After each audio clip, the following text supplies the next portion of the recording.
ते कसं आठवण करून द्यायचं? कोणी उठत आणि कोणी आम्हाला आव्हान देतात. जे काय भाषणामध्ये बोलतात ते काय ठीक आहे. आजची मुलं आहेत.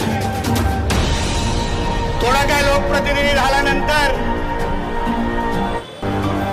इसको हम हिरा का हरा कर देंगे. ठीक आहे. तिला काय आपण लोकप्रतिनिधी आहे म्हणून तिला काय मोदत नाही, पण तिची ती मानसिकता आहे ती महत्वाची एक समजून घ्या. त्या लोकांना लहानपणापासून एक शिकवलं जातं. हे जे मदरसे आहेत, या मदरशामधून बसून हे लोकांना हे शिकवतात. त्याला काय शिक्षण देत नाहीत, डॉक्टर आणि इंजिनियर बनवत नाहीत.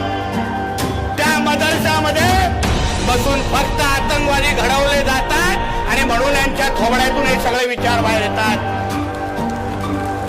म्हणून त्याला वाटतं की इसको हरा कर देंगे. म्हणून तर मी त्या दिवशी बोललो ना, सर्वात पहिलं काम करायला पाहिजे ते सगळे मदरसे बंद करून टाका आणि हे सगळ्या आतंकवाद्यांना बाहेर काढा. पहिले तुम्ही थोडं थांबा. बघा, सरकारच्या एका वर्षामध्ये आम्ही आणला ना धर्म स्वतंत्र कायदा, आणला की नाही? आता धर्म स्वतंत्र कायद्यापर्यंत पोहोचलोय. आता पुढचा टप्पा मदरसांचा एक लक्षात घ्या.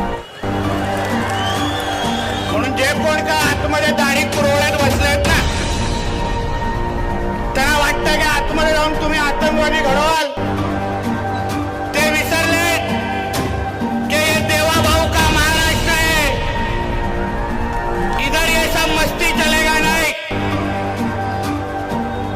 तुम्ही जिथे जिथे या हिंदू भूमीला कुठल्याही पद्धतीची अडचण करायला तयार व्हाल,